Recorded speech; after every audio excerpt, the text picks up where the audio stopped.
Hi everyone, నా పేరు మహేష్ చునార్కర్.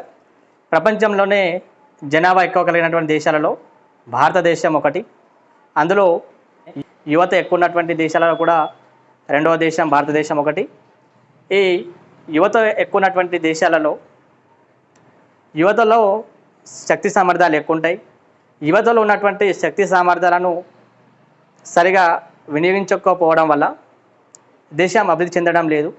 యువతలో ఉన్నటువంటి శక్తి సామర్థ్యాలు మనం సరిగా వినియోగించుకున్నట్లయితే మన దేశం అభివృద్ధి చెందుతుంది. యువతలో ఉన్నటువంటి శక్తి సామర్థ్యాలను మనం వినియోగించలేకపోవడం గల కారణం నేటి విద్యా వ్యవస్థ. ఈ విద్యా వ్యవస్థలో ఉన్నటువంటి కొన్ని కారణాల వల్ల యువతలో ఉన్నటువంటి శక్తి సామర్థ్యాలను మనం వినియోగించలేకపోతున్నాం. ఇలాంటి తరుణంలో వృత్తి విద్యా కోర్సులు అనేవి అందుబాటులో ఉన్నాయి.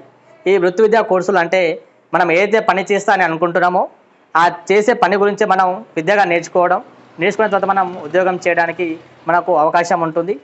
కాబట్టి ఈ వృత్తి విద్యా కోర్సులలో ఎంఎల్టీ మెడికల్ ల్యాబ్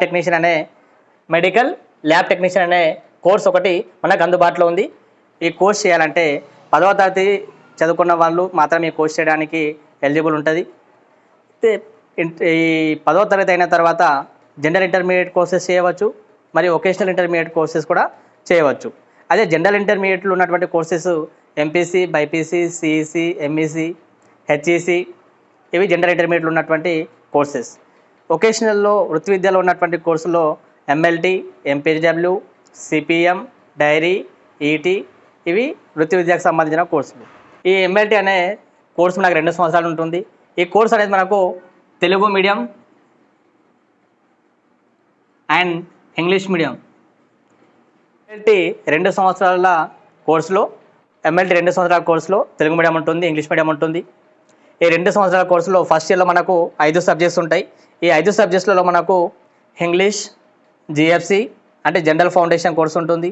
దీని తర్వాత బయోకెమిస్ట్రీ ఉంటుంది, తర్వాత మైక్రోబయాలజీ అండ్ పెథాలజీ ఉంటుంది, తర్వాత అనాటమీ అండ్ ఫిజియాలజీ ఉంటుంది. ఇవి 5 సబ్జెక్టులు మనకు ఫస్ట్ ఇయర్లో ఉంటాయి.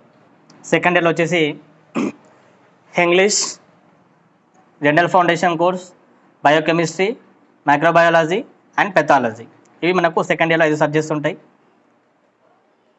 అయితే ఇప్పుడు మనం biochemistry, microbiology, pathology, anatomy and physiology అనేటువంటి మెడికల్ సబ్జెక్ట్స్ ఉంటాయి.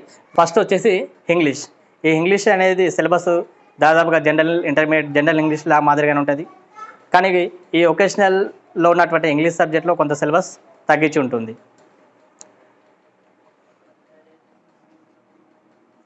రెండవది జిఎఫ్సి జనరల్ ఫౌండేషన్ కోర్స్. ఈ జనరల్ ఫౌండేషన్ కోర్స్ అంటే అన్ని జనరల్ టాపిక్స్ ఉంటాయి. జనాభా గురించే కానీ, నిరుద్యోగత గురించే కానీ, నిరక్షరాస్యత గురించే కానీ, తర్వాత చైల్డ్ లేబర్స్ గురించి, బాల కార్మికుల గురించి ఇవన్నీ జనరల్ టాపిక్స్ ఇవన్నీ కూడా మనకు ఈ జనరల్ ఫౌండేషన్ కోర్సులో ఉంటాయి. తర్వాత బయోకెమిస్ట్రీ. ఈ బయోకెమిస్ట్రీ అనే పదం ఇంతకుముందు ఎప్పుడు విని ఉండరు. ఈ బయోకెమిస్ట్రీ అంటే దీన్ని మనం జీవరసాయన శాస్త్రం అంటాం. ఈ బయోకెమిస్ట్రీని జీవరసాయన శాస్త్రం అంటే జీవులలో జరిగే జీవరసాయనిక చర్యల గురించి కానీ, జీవరసాయనిక మార్పుల గురించి మనం అధ్యయనం చేసే శాస్త్రాన్ని మనం జీవరసాయన శాస్త్రం లేదా బయోకెమిస్ట్రీ అని అంటున్నాం. ఈ బయోకెమిస్ట్రీలో మనం నేర్చుకునేటటువంటి టాపిక్ ఏంటంటే క్లినికల్ బయోకెమిస్ట్రీ. ఈ క్లినికల్ బయోకెమిస్ట్రీని మనం మెడికల్ ఆర్ క్లినికల్ బయోకెమిస్ట్రీ అంటున్నాం. ఈ క్లినికల్ బయోకెమిస్ట్రీలో మనలో జరిగేటటువంటి కెమికల్ చేంజెస్ గురించి, మరియు హార్మోన్స్ గురించి, ఎంజైమ్స్ గురించి, విటమిన్స్ గురించి, మినరల్స్ గురించి, మరియు ట్రేస్ ఎలిమెంట్స్ గురించి, శరీరంలో జరిగేటటువంటి జీవరసాయనిక మార్పుల గురించి మనం ఈ బయోకెమిస్ట్రీలో మనం అధ్యయనం చేస్తున్నాం. తర్వాత జీవరసాయనిక పారామీటర్స్ అయినటువంటి షుగర్ గురించి, మరియు లిపిడ్స్ గురించి, వివిధ రకాలైన హార్మోన్స్ గురించి, ఎంజైమ్ గురించి మనం ఇందులో అధ్యయనం చేస్తున్నాం. నెక్స్ట్ మైక్రోబయాలజీ అంటే సూక్ష్మ జీవశాస్త్రం అంటున్నాం. మన కంటికి కనిపించినటువంటి అతి చిన్న పరిమాణం గల జీవుల గురించి అధ్యయనం చేసే దాన్ని మనం సూక్ష్మ జీవశాస్త్రం అంటున్నాం. దీనినే మనం మైక్రోబయాలజీ అని అంటున్నాం. ఈ మైక్రోబయాలజీలో మనం బ్యాక్టీరియా గురించి, వైరస్ గురించి, ఫంగస్ గురించి, పారాసైట్స్ గురించి, అవి కలగజేసే వ్యాధుల గురించి, ఆ వ్యాధి నిర్ధారణ గురించి మనం ఈ మైక్రోబయాలజీ సూక్ష్మ జీవశాస్త్రంలో మనం తెలుసుకుంటాం. నెక్స్ట్ పెథాలజీ అంటే వ్యాధి గురించి అధ్యయనం చేసే శాస్త్రాన్ని మనం పెథాలజీ అంటున్నాం. దీన్నే మనం స్టడీ ఆఫ్ డిసీజ్ అని అంటున్నాం. వ్యాధి వచ్చిన తర్వాత కనిపించే లక్షణాలు ఏముంటాయి, ఆ లక్షణాలకు సంబంధించిన వ్యాధి నిర్ధారణతో పాటు వ్యాధికి సంబంధించినటువంటి లక్షణాలను మనం ఇందులో అధ్యయనం చేస్తాం. సింపుల్గా ప్యాథాలజీ అంటే వ్యాధి గురించి అధ్యయనం చేసే శాస్త్రాన్ని మనం వ్యాధి శాస్త్రం అంటున్నాం. దాన్నే మనం పెథాలజీ అని అంటున్నాం. ఈ పెథాలజీలో బ్లడ్ గురించి, యూరిన్ గురించి, స్ఫుటం గురించి, స్టూల్ గురించి, బాడీ ఫ్లూయిడ్స్ గురించి, వీటన్నిటి గురించి మనం తెలుసుకుంటున్నాం. వాటి యొక్క అబ్నార్మాలిటీస్ ఏమున్నాయి, అబ్నార్మాలిటీస్ గురించి మనం ఈ పెథాలజీలో మనం తెలుసుకుంటాం. అనాటమీ మరియు ఫిజియాలజీ. అనాటమీ అంటే మానవ శరీర నిర్మాణం గురించి అధ్యయనం చేసే శాస్త్రాన్ని మనం మానవ శరీర నిర్మాణ శాస్త్రం లేదా మనం అనాటమీ అని అంటున్నాం. ఫిజియాలజీ అంటే మానవ శరీర ధార్మిక శాస్త్రం. మానవ శరీరంలో ఉన్నటువంటి అవయవాల యొక్క పనితీరు గురించి మనం తెలుసుకునే దాన్ని మనం ఫిజియాలజీ అని అంటున్నాం. మరి ఈ ఎంఎల్టీ కోర్స్ చేస్తే మనకు ఏ విధమైనటువంటి ఉపయోగాలు ఉంటాయంటే చాలా ఉపయోగాలు ఉన్నాయి. ఇంటర్మీడియట్ చేస్తే ఇంటర్మీడియట్ చేయాలి, తర్వాత డిగ్రీ చేయాలి, తర్వాత పీజీ చేయాలి. పీజీ చేసిన తర్వాత కూడా సరైనటువంటి అవకాశాలు లేకుండా చాలామంది నిరుద్యోగంగా మిగిలిపోతున్నారు. కాబట్టి ఈ ఎంఎల్టీ అనే ఒక కోర్స్ చేయడం వల్ల 10th తర్వాత 2 సంవత్సరాలు టైం వెచ్చించడం ద్వారా ఈ 2 సంవత్సరాలు ఎంఎల్టీ అనే కోర్స్ అయిపోయిన వెంటనే స్వయం ఉపాధి పొందవచ్చు. స్వయం ఉపాధితో పాటు ఉద్యోగ అవకాశాలు ఉంటాయి. ఉద్యోగ అవకాశాలతో పాటు తన కాళ్ళపైన తను నిలబడడానికి ఒక భరోసాగా ఈ వృత్తి విద్యా కోర్సులు అనేవి అందుబాటులో ఉన్నాయి. అందులో ఈ ఎంఎల్టీలో ఉన్నటువంటి అవకాశాలు ఏమేమి ఉంటాయి, ఎంఎల్టీకి సంబంధించినటువంటి ఉపాధి అవకాశాలు ఏమేమి ఉంటాయంటే ప్రభుత్వ పరంగా గవర్నమెంట్ హాస్పిటల్స్లలో, గవర్నమెంట్ డయాగ్నోస్టిక్ సెంటర్స్లలో ఈ ఎంఎల్టీకి సంబంధించిన జాబ్స్ ఉంటాయి. తర్వాత private hospitals and private nursing హోమ్స్లలో కూడా ఈ ఎంఎల్టీకి సంబంధించినటువంటి జాబ్స్ ఉంటాయి. వీటితో పాటు డయాగ్నోస్టిక్ సెంటర్స్ మరియు ఫార్మాస్యూటికల్ కంపెనీస్లలో మరియు క్వాలిటీ కంట్రోల్ ల్యాబ్స్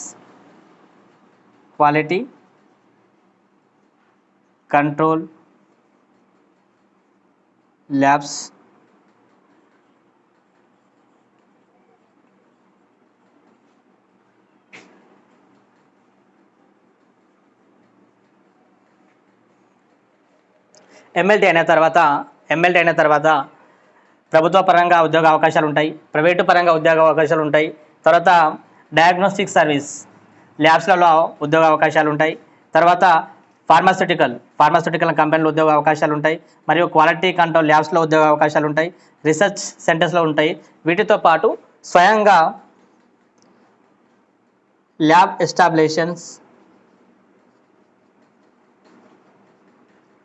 ఎస్టాబ్లిషన్ చేసేటటువంటి అవకాశం కూడా ఈ ఎంఎల్టీ కోర్స్ చేయడం వల్ల ఉంటుంది. 2 ఉద్యోగ అవకాశం ఉంటుంది.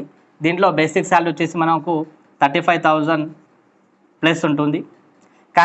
కాంట్రాక్ట్స్ అవుట్సోర్సింగ్ అట్లయితే మినిమం 18,000 20,000 వరకు బేసిక్ పే ఉంటుంది. 18,000 20,000 అనేది బేసిక్ పే ఉంటుంది. తర్వాత ప్రైవేట్ పరంగా చూస్తే private hospitals, private nursing homes, private clinics ఇందులో వర్క్ చేస్తే approximately starting salary 9 to 10,000 basic pay ఉంటుంది. మరియు డయాగ్నోస్టిక్ సెంటర్స్లలో పనిచేస్తే మినిమం 10,000 to 12,000 బేసిక్ పే ఉంటుంది. ఫార్మాస్యూటికల్ కంపెనీస్లో అవకాశం పొందినట్లయితే మినిమం 15,000 ప్లస్ ఉంటుంది. తర్వాత క్వాలిటీ కంట్రోల్ ల్యాబ్లో కూడా మినిమం 15,000 ప్లస్ ఉంటుంది. రీసెర్చ్ సెంటర్స్లో మనకు ఒక జూనియర్ జేఆర్ఎఫ్ అంటాం. జేఆర్ఎఫ్ అంటే జూనియర్ రీసెర్చ్ ఫెలోషిప్ అంటున్నాం. ఒకవేళ ఈ అవకాశం కింద పొందినట్లయితే మినిమం 35,000 ప్లస్ ఉంటుంది. ల్యాబ్ ఎస్టాబ్లిష్మెంట్ చేసుకుంటే మనం ఇచ్చే సర్వీస్ని బట్టి మనకు నెలకు 10,000 రావచ్చు, 1,00,000 రావచ్చు, ఇంకెంతైనా రావచ్చు. బేస్డ్ ఆన్ ఈ సొంతంగా మనం ల్యాబ్ పెట్టుకున్నట్లయితే మనం ఇచ్చే సర్వీస్ మీద మనకు ఇన్కమ్ అనేది డిపెండ్ అయి ఉంటుంది. ఎంఎల్టీ అయిన తర్వాత నాకు ఇప్పుడే ఉద్యోగం చేయాలని లేదు, నేను మళ్ళీ ఫర్దర్ ఈ ఎంఎల్టీలోనే దీనికి సంబంధించినటువంటి సబ్జెక్ట్స్లోనే నేను డీప్గా చదువుకోవాలి, హైయర్ ఎడ్యుకేషన్ చేయాలనుకునేటువంటి వాళ్ళకి హైయర్ ఎడ్యుకేషన్లో కూడా మనకు కొన్ని కోర్సెస్ అవైలబుల్గా ఉన్నాయి. డిఎంఎల్టీ కోర్స్ ఒకటి. డిఎంఎల్టీ అంటే diploma in medical lab technology. ఈ కోర్సుని మనం తెలంగాణ రాష్ట్ర ప్రభుత్వం వచ్చేసి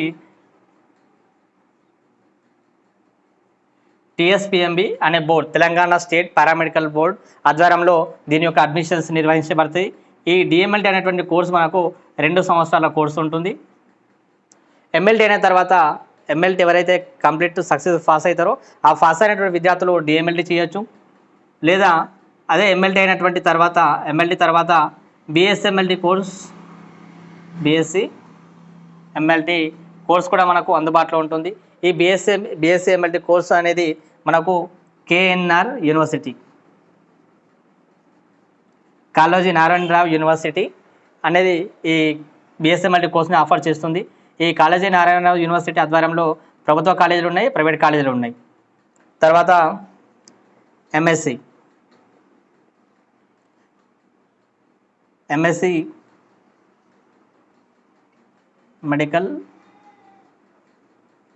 మెడికల్ కోర్సెస్ అంటే ఎంఎస్సి బయోకెమిస్ట్రీ కానీ, ఎంఎస్సి మైక్రోబయాలజీ కానీ, ఎంఎస్సి అనాటమీ కావచ్చు, ఎంఎస్సి ఫిజియాలజీ కావచ్చు. ఈ కోర్సెస్ చేస్తారనుకుంటే ఈ ఎంఎస్సి కోర్సెస్ కూడా మనకు కేఎన్ఆర్ యూనివర్సిటీ ఆఫర్ చేస్తుంది. మరియు మణిపాల్ యూనివర్సిటీ. సో ఇంకా మనకు నేషనల్ వైజ్ చూసుకుంటే చాలా యూనివర్సిటీస్ కూడా మనకు మెడికల్ పీజీ కోర్సెస్ అవైలబుల్గా అందిస్తున్నాయి. తర్వాత PhD in biochemistry, microbiology and pathology, మనం ఇందులో కూడా పిహెచ్డి వరకు కూడా మనం స్టడీ చేసుకోవచ్చు. ఎమ్మెల్టీ అయిన తర్వాత డిఎంఎల్టీ చేసుకోవచ్చు, బిఎస్ఎంఎల్టీ చేసుకోవచ్చు, ఎంఎస్సి మెడికల్ కోర్సెస్ చేసుకోవచ్చు. తర్వాత PhD in biochemistry, microbiology, pathology, anatomy and physiology. Further education చేస్తారనుకున్నటువంటి విద్యార్థులకు ఈ కోర్సెస్ అనేవి అందుబాటులో ఉంటాయి. ఇందులో ఎంఎల్టీ 2 years ఉంటుంది, డిఎంఎల్టీ కూడా డిప్లొమా కోర్స్ కూడా 2 years ఉంటుంది, బ్యాచిలర్ ఆఫ్ బిఎస్ఎంఎల్టీ కూడా 3 years కోర్స్ ఉంటుంది, ఎంఎస్సి కూడా మనకు 2 years ఉంటుంది. తర్వాత పిహెచ్డి కోర్స్ కూడా మనకు అందుబాటులో ఉంటుంది. ఎంఎల్టీ కోర్స్ చేసే వాళ్ళకు ఇంకో అవకాశం ఉంది. ఆ అవకాశం ఏంటంటే బ్రిడ్జి కోర్స్.